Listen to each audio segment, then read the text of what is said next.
स्वागत है आप सभी को मेरे इस न्यू वीडियो में। इस वीडियो में हम विज्ञान कक्षा 8 का अध्याय 2 त्वरित और भूकंप प्राकृतिक के दो भयानक रूप को देखने वाले हैं। तो चलिए वीडियो को करते हैं स्टार्ट।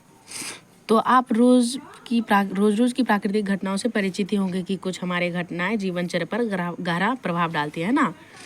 कुछ परिघटनाओं यथा पवन, चक्रवात, तूफान, बाढ़ आदि के बारे में आपने पिछली कक्षा में जान चुका है। ठीक है, अब हम त्वरित के बारे में जानेंगे, जिसे इंग्लिश में नाइटलिंग कहते हैं। त्वरित किसे कहते हैं? तो देखिए, बिजली को त्वरित कहते हैं। आप बिजली को जानते हैं कि वह बारिश के समय कड़कड़ाता है ना। तो आप बिजली से पूरा परिचित होंगे तो उसे ही त्वरित कहते हैं। तो चलिए आगे चलते हैं। अब देखिए, ये जो यानी कि तो देखिए, ये सब जो चिंगारियाँ निकलती है, तो प्राचीन काल में क्या होता है, प्राचीन काल के लोग इन चिंगारियों के कारणों को नहीं समझते थे। ठीक है, और इसे प्राकृतिक का प्रकोप समझकर अंधविश्वास में भयभीत रहा करते थे। ठीक है, तो आप एक पॉइंट को लिख लीजिए, इस पॉइंट को लिखें। रगड़ से विद्युत पैदा होती है और संपर्क में नहीं रहने के बाद भी एक वस्तु से दूसरी वस्तु की ओर प्रवाहित होती है। इस प्रवाह को क्या कहा जाता है? विद्युत विसर्जन। ठीक है, इस प्रवाह में क्या होता है? इस प्रवाह को विद्युत विसर्जन कहा जाता है ना, जिस कारण तीव्र प्रकाश चिंगारी के रूप में उत्पन्न होती है। ठीक है, अब सर्वप्रथम अमेरिकी वैज्ञानिक बेंजामिन फ्रैंकलिन ने बादलों में रगड़ के कारण उत्पन्न होने वाली विद्युत की उपस्थिति को दर्शाया। ठीक है, उन्होंने क्या किया, अपने पतंग में नुकीला चालक लगाया। पतंग की डोर रेशम की थी। ठीक है, नीचे डोर में एक धातु की चाबी बांध दी।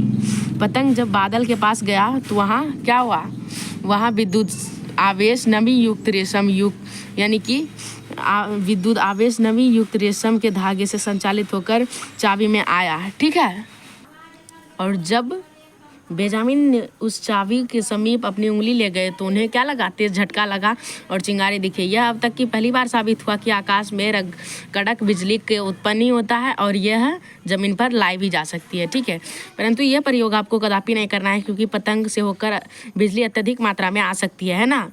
अब देखिए, बेंजामिन फ्रैंकलिन को आजमाने के लिए रूसी वैज्ञानिक रिचमैन ने इस प्रयोग को दोहराया। उसकी पतंग ने विद्युत की अत्यधिक मात्रा को खींच लिया, जिसके कारण झटके से फौरन रिचमैन क्या हो गया, स्वर्ग सिधार हो गए। ठीक है, परंतु इस बलिदान ने त्वरित चालक की आवश्यकताओं और आविष्कारों की सोच को जन्म दिया। अब देखिए, ये है रगड़ से आवेशन। ठीक है, तो देखिए क्रियाकलाप एक है, आप अपने मित्र अथवा भाई को जाड़े की शुष्क रात में स्वेटर पहनाकर प्लास्टिक की कुर्सी पर बैठाइए, उसे चप्पल भी पहनने को कहिए, है ना। अब उस सूखी गमछा अथवा तौलिया से कुर्सी की पीठ को धीरे धीरे क्या करिए, रगड़िए, है ना। अब क्या होगा आगे, थोड़ी देर तक ऐसा करने के बाद आप टेस्टर से उसके शरीर को सटाइए, है ना। टेस्टर को उसमें शरीर में सटा देंगे तो टेस्टर का बल्ब जल उठेगा। यदि कमरा अंधेरा हो तो यह प्रयोग करना और भी रोचक हो जाएगा। यदि आप इसके शरीर के पास उंगली ले जाएंगे तो आपको नीली आभायुक्ति चिंगारी के रूप में दिखेगी और चिट की आवाज़ भी होगी। ठीक है, आप हल्का झटका भी महसूस करेंगे। ऐसा विद्युत आवेश की शरीर में प्रवाह होने के कारण होता है ना। और कुर्सी की, अब देखिए आपको सावधानी है कि कुर्सी की पीठ को अधिक देर तक मत पीटिए, इससे क्या होगा, अत्यधिक आवेशन का भय रहता है और नंगे पैर में आपको तेज झटका लग सकता है। ठीक है, अब ये आपने देख लिया। अब आगे चलते हैं, अब क्रियाकलाप 3 को देखते हैं। तो 2 गुब्बारों को फुलाकर धागे से बांधकर इस प्रकार लटकाइए कि आपस में सटे नहीं, अर्थात इसके बीच थोड़ी थोड़ी क्या रहे, दूरी बनी रहे। अब इन गुब्बारों को पॉलीथीन अथवा ऊनी कपड़े से रगड़िए और छोड़ दीजिए। ठीक है, आप देखेंगे कि गुब्बारे एक दूसरे को क्या करेंगे, प्रतिकर्षित करेंगे। ठीक है, प्रतिकर्षित करेंगे। आइए अब इसी क्रिया को बेकार रिफिल से दोहराइए। एक कांच की सूखी गिलास लीजिए, इसका उपयोग स्टैंड की तरह करते हुए एक बेकार रिफिल को पॉलीथीन से रगड़कर उसमें रखिए। ठीक है, ध्यान रहे कि रगड़ी गई रिफिल को हाथ से ना छुए। ठीक है, अब दूसरी रिफिल पॉलीथीन से रगड़कर उसके पास लगाइए। आप अपने अवलोकन को नोट कीजिए, क्या होगा इसके अंदर, रिफिल एक दूसरे को क्या करेंगे, प्रतिकर्षित करेंगे। ठीक है, अब पुनः एक रिफिल को रगड़कर गिलास में रखिए और अब एक बैलून जो रिफिल से अलग पदार्थ से की बनी है को पॉलीथीन अथवा ऊनी कपड़े से रगड़िए और उसे गिलास में रखें, आवेशित रिफिल के पास लाइए। इससे क्या होगा, आप क्या निकलते हैं, एक दूसरे को प्रति आकर्षित करते हैं, है ना। अब आपको इस पॉइंट को लिख लेना है कि असमान आवेश एक दूसरे को आकर्षित करते हैं और समान आवेश एक दूसरे को क्या करते हैं, प्रतिकर्षित करते हैं। ठीक है, अब आगे चलते हैं। अब इस क्रियाकलाप को आपको पढ़ना है। ठीक है, ये वाला है। ठीक है, इसको आपको पढ़ना है। ठीक है, इसको जब पढ़ेंगे तो आपको ये जानकारियाँ मिलेंगी कि आवेशित वस्तुओं से आवेश सुचालक हुक से होकर एल्यूमिनियम की पत्ती के टुकड़ों को आवेशित कर रहा है। ठीक है, इसमें और समान आवेश होने के कारण एक दूसरे को क्या करते हैं, प्रतिकर्षित कर रहे हैं, है ना। अब आगे चलते हैं। अब इस पॉइंट्स को लिख लेना है। कोई वस्तु आवेशित है अथवा नहीं, इसकी जांच करने के लिए बनाए गए युक्ति को क्या कहते हैं, विद्युतदर्शी कहते हैं। ठीक है, ठीक है। अब आगे चलते हैं। देखिए, सुचालक वस्तु से होकर आवेश का स्थानांतर होता है। ठीक है, आपको ये भी लिखना है किसी आवेशित वस्तु से आवेश को पृथ्वी में भेजने की प्रक्रिया को भूसंक्रमण यानी भूसंपर्कन कहते हैं। विद्युत परिपथ में किसी गड़बड़ी के कारण उत्पन्न होने वाले आघात से बचने के लिए हम घरों में भूसंपर्कन की व्यवस्था करते हैं। ठीक है, अब आगे चलते हैं। अब आपको तड़ित को पहचानना है। ठीक है, इसमें क्या लिखा है, तड़ित को जानिए, है ना। पिछली कक्षा में आपने पढ़ा है कि तूफान के समय तेज हवा गति यानी हवाएं तेज गति की ओर ऊपर की ओर जाती है तथा वर्षा की बूंदें नीचे की ओर आती है। संघनित जल वाष्प बादल के रूप में रहता है। हवा से रगड़ के कारण आवेशों का पृथक्करण होता है। बादल के निचले हिस्से में अत्यधिक मात्रा में आवेश जमा हो जाता है ना। धरती की ऊपर हवा भी आवेशित हो जाता है। ठीक है, अब देखिए आपको इसको लिख लेना है। ठीक है, जब संचित आवेशों का परिमाप अत्यधिक हो जाता है तो धन आवेश और ऋण आवेशों के बीच विद्युत प्रवाह के कारण चमकीली धारियाँ दिखती है और तीव्र प्रकाश ध्वनि सुनाई पड़ती है ना। इसे हम क्या कहते हैं, तड़ित कहते हैं। ठीक है ना। और ये भी लिखना है आपको कि आवेशों के मिलने तथा पृथ्वी तक आ जाने की इस क्रिया को क्या कहते हैं, विद्युत विसर्जन कहते हैं। ठीक है, अब आगे चलते हैं। देखिए, यहाँ पर दिया गया है तड़ित से सुरक्षा। हम तड़ित से सुरक्षा कैसे करेंगे, यहाँ पे पॉइंट दिए गए हैं, आपको इसे पढ़ लेना है। ठीक है, तड़ित झंझा अथवा तूफान के समय खुला स्थान नहीं यानी कि सुरक्षित नहीं होता है। ठीक है, किसी घर अथवा छत के अंदर की जगह ही सुरक्षित स्थान है। ठीक है, यदि आप किसी बस, कार आदि में यात्रा कर रहे हैं तो उसकी खिड़कियाँ, दरवाजे आदि को बंद कर उसके अंदर रहना सुरक्षित है। ठीक है, ये सभी पॉइंट्स को आपको पढ़ना है। ठीक है, अब आगे चलते हैं। अब आपको ये भी लिखना है तड़ित चालक। ठीक है, ऊंची इमारतों, चिमनियों, भवनों एवं अन्य बड़ी संरचनाओं को तड़ित के प्रभाव से बचाने के लिए सरल एवं कारागार युक्ति क्या है, तड़ित चालक है। ठीक है, अब आगे और बताता हूँ। अब देखिए, तड़ित चालक को कैसे लगाते हैं। ठीक है, तड़ित चालक को हम कैसे लगाते हैं ये आपको मैं बता रहा हूँ। ठीक है, तो देखिए, भवन के सबसे ऊपरी हिस्से से कुछ ऊपर तांबे के मोटे तार की 3 नुकीली संरचनाएं लगाई जाती है। उस नुकीली संरचना में तांबे का पत्तल जोड़कर उसे जमीन के नीचे 3 से 4 फीट ले जाकर तांबे के प्लेट से जोड़कर मिट्टी से ढक दिया जाता है। ठीक है, ऐसे ही ये लगता है। ठीक है, इससे भवन, इमारतें आदि तड़ित सुरक्षित हो जाती है क्योंकि इस तांबे की पत्तल से होकर आवेश पृथ्वी में चला जाता है। ठीक है, अब आगे चलते हैं। अब देखिए, अब हमारा आ गया है भूकंप। ठीक है, भूकंप किसे कहते हैं आप तो जानते हैं भूकंप किसे कहते हैं। और अब आगे चलते हैं। देखिए, ये चित्र भूकंप के विनाश का है। ठीक है, जब भूकंप आता है तो जो भी इमारत है वो टूट बिखर उखर जाते हैं और काफ़ी जान माल की खतरा होते हैं, है ना। देख रहे हैं बहुत लोग घायल भी हो चुके हैं ना, और बहुत लोग फंस जाते हैं, है ना। और देखिए कितना सब चीज़ दब चुका है ना। तो यहाँ भूकंप में बहुत ही जान माल की हानि होती है। ठीक है, अब देखिए, 1934 में बिहार में आया विनाशकारी भूकंप, है ना। और 1990 में भी आया। ठीक है, और 2001 में भी गुजरात में आया था, है ना। इन सभी का फोटो आपको जमा करना है। ठीक है, सितंबर 2011 में भी आए भूकंप को आपने महसूस किया होगा, है ना। ये सितंबर 2011 में आया था, है ना। अब देखिए, भूकंप क्या होता है। ठीक है, भूकंप पृथ्वी का कंपन अथवा कोई झटका होता है जो पृथ्वी के भीतर गहराई में गड़बड़ी के कारण उत्पन्न होता है। भूकंप अक्सर आते रहते हैं पर हम हमेशा उसे महसूस नहीं करते हैं, ना। और कभी कभी जीवन तथा संपत्ति को भी यह क्षति पहुंचाता है। अब देखिए, भूकंप आने का क्या कारण है। ठीक है, तो भूकंप आने का ये कारण, देखिए हमारा पृथ्वी जो है वो 3 हिस्सों में बटा हुआ है, ठीक है। पहला है भूपर्पटी, है ना, और दूसरा है मेंटल, और तीसरा अंदर का सबसे बिचला वाला ये कोर होता है, ठीक है। यही तीनों की वजह से भूकंप आता है। और अभी कैसे आता है तो चलिए समझते हैं।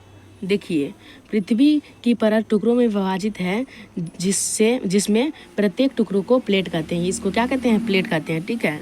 अब देखिए ये प्लेटें निरंतर धीरे धीरे गतिमान रहती है। गति के कारण कभी कभी एक दूसरे से रगड़ खाती है अथवा एक दूसरे से टक्कर के कारण भूपर्पटी में निक्षोभ उत्पन्न होता है। यही निक्षोभ पृथ्वी की सतह पर भूकंप के रूप में दिखाई देता है, ठीक है, विक्षोभ। अब देखिए ये जो है ये टकराती प्लेट है, ठीक है। ये जब टकराती है तो देखिए यहाँ टकराया है तो यहाँ पे क्या हो रखा है? टूट रखा है। और ये जो है ये क्या है? रगड़ती प्लेट। ये यहाँ जा रही है और ये वहाँ जा रही है, और इन दोनों में जो रगड़ हो रहे हैं इन सब में, यानी कि इसी सब गतियों में क्या होता है? भूकंप आता है, ठीक है। यानी कि पृथ्वी का जो कंपन है, वाइब्रेशन, उसे ही भूकंप कहते हैं, एक तरह से हम कह सकें तो, है ना। अब देखिए पृथ्वी के भूपर्पटी पर कंपन ज्वालामुखी के फटने, उल्का पिंड के भूकंप से टकराने अथवा किसी भूमिगत नाभिकीय विस्फोट के कारण भी उत्पन्न हो सकते हैं, परंतु अधिकांश भूकंप पृथ्वी के प्लेटों की गतियों के कारण ही आते हैं। अब देखिए जहाँ प्लेट की सीमाएं दुर्बल क्षेत्र में होती है वहाँ भूकंप आने की संभावना अधिक होती है ना। अब देखिए भारत में आए भूकंप की सूची रिक्टर स्केल पैमाने के नाप के साथ, है ना, ये है, ठीक है। तो इसमें क्या है? देखिए रिक्टर पैमाना पर अधिक माप ज़्यादा क्षति यानी कि रिक्टर पैमाने पर अधिक माप ज़्यादा क्षति पहुंचाती है ना, ये पर पहुंचाती है, ठीक है। प्रारंभ में भूकंप मापने की विधि मालूम नहीं थी। विज्ञान एवं तकनीक विकास के क्रम में रॉबर्ट मेलन, जॉन मिल, थुइंग और ग्रे के सहयोग से सहयोग से सतह भूकंप मापी विकसित किया गया, ठीक है। अब देखिए भारत में मिल्स भूकंप मापी का उपयोग प्रारंभ हुआ, ठीक है। अब आपको ये भी लिख लेना है 1905 में शिमला, मुंबई और कोलकाता के वेधशालाओं में थुइंग भूकंप मापी लगाए गए हैं, ठीक है। इसके बाद अन्य भूकंप मापियों का प्रयोग प्रारंभ में हुआ, ठीक है। अब आगे चलते हैं। तो भूकंप से बचने का उपाय, तो इसे आप लिख लेंगे कॉपी में, ठीक है। तो देखिए आपको इसे पढ़ना है, ठीक है। तो भूकंप से बचने का उपाय है किसी मजबूत चौकी अथवा पलंग के नीचे झटकों के रुकने तक छिपना है ना, छिपना चाहिए। संभव हो तो अपने सिर के ऊपर तकिया आदि जैसी चीज़ें रख लेनी चाहिए तथा घर के कोने में छिप जानी चाहिए, है ना। भारी वस्तुओं से दूर हटकर रहने का प्रयास करना चाहिए ताकि वे वस्तुएं हमारे ऊपर ना गिरे, ठीक है। और है आगे कि भवनों, बिजली के तारों और वृक्षों से दूर रहना चाहिए, है ना, और खुले स्थानों पर लेट जाना चाहिए। तो इस तरह आपका अध्याय खत्म हुआ। चलिए आपको अब नोट्स लिखा देता हूँ, ठीक है। तो देखिए अभी तक हमने सीखा कि वस्तुओं को आपस में रगड़कर आवेशित किया जाता है। आवेश 2 प्रकार के होते हैं, धन आवेश और ऋण आवेश। सजातीय आवेश एक दूसरे को विकर्षित करते हैं और विजातीय आवेश एक दूसरे को क्या करते हैं? आकर्षित करते हैं। रगड़ द्वारा उत्पन्न विद्युत आवेशों को स्थिर आवेश कहते हैं, ठीक है। और जब आवेश गति करते हैं तो क्या होता है? विद्युत धारा बनती है ना। अब आगे बादलों तथा पृथ्वी अथवा विभिन्न बादलों के बीच विद्युत विसर्जन के कारण तड़ित उत्पन्न होती है। तड़ित जीवन तथा संपत्ति को नष्ट करते हैं। तड़ित चालक घरों को तड़ित के प्रभाव से बचा सकता है। पृथ्वी के अचानक कांपने अथवा थरथराने को भूकंप कहते हैं। पृथ्वी भूकंप आने की भविष्यवाणी अभी तक भी कभी भी संभव नहीं हो चुकी है, ठीक है। भूकंप से बचाव के लिए आवश्यक सावधानी बरतनी चाहिए। अब चलिए इसका क्वेश्चन आंसर देख लेते हैं। अब देखिए सजातीय आवेश एक दूसरे को विकर्षित करते हैं, विकर्षित, है ना, और विजातीय आवेश एक दूसरे को आकर्षित करते हैं। तड़ित चालक तड़ित से भवन की रक्षा करते हैं। भूकंप की तीव्रता किससे मापते हैं? रिक्टर स्केल से मापा जाता है ना। क्वेश्चन नंबर 2 देखते हैं। तो सर्दियों में स्वेटर उतारते समय चिटचिट की आवाज़ क्यों होती है? तो ये आवेश के कारण होता है। तो इसका आंसर लिखेंगे। तो इसका उत्तर लिखेंगे कि सर्दियों के मौसम में स्वेटर हमारे शरीर की त्वचा से रगड़ के कारण आवेशित हो जाता है, फलतः जब हम इसे उतारते हैं तो चिटचिट की आवाज़ सुनाई देती है। अब क्वेश्चन नंबर 2 देखते हैं। जब हम विद्युतदर्शी के ऊपरी भागों को छूते हैं तो अपना आवेश खो देती है, व्याख्या कीजिए। तो देखिए इसके अंदर क्या होगा, क्योंकि हमारा शरीर विद्युत का सुचालक है, अतः जब हम विद्युतदर्शी के ऊपरी भागों को छूते हैं तो इसका आवेश हमारे शरीर से होकर पृथ्वी में चला जाता है, जिसके कारण वह अपना आवेश खो देती है। ठीक है, अब भूकंप मापी का चित्र बनाकर उसके मापन विधियों को लिखिए। इसमें आपको ये वाला चित्र बना देना है और लिखना है, भूकंप मापी एक ऐसा यंत्र है जो प्रयोगशाला में रहते हैं, हमेशा यह चालू रहते हैं, है ना। और जब भूकंप आते हैं तो ये क्रियाशील हो जाती है और भूकंप का माप का आरेख बना के हमें दे देती है। चलिए अब आगे चलते हैं। प्रश्न संख्या 5 है, त्वरित तथा भूकंप से अपनी सुरक्षा के उपायों का वर्णन कीजिए। तो इसका उत्तर लिखेंगे, देखिए त्वरित की सुरक्षा में आप इन सभी पॉइंट्स में से कुछ पॉइंट्स को लिखेंगे और भूकंप से सुरक्षा के लिए इस पॉइंट्स को लिख देना है। ठीक है, अब इसी प्रकार आपका यह अध्याय खत्म होता है। मिलेंगे अगले वीडियो में, तब तक के लिए बाय बाय ऑल फ्रेंड्स।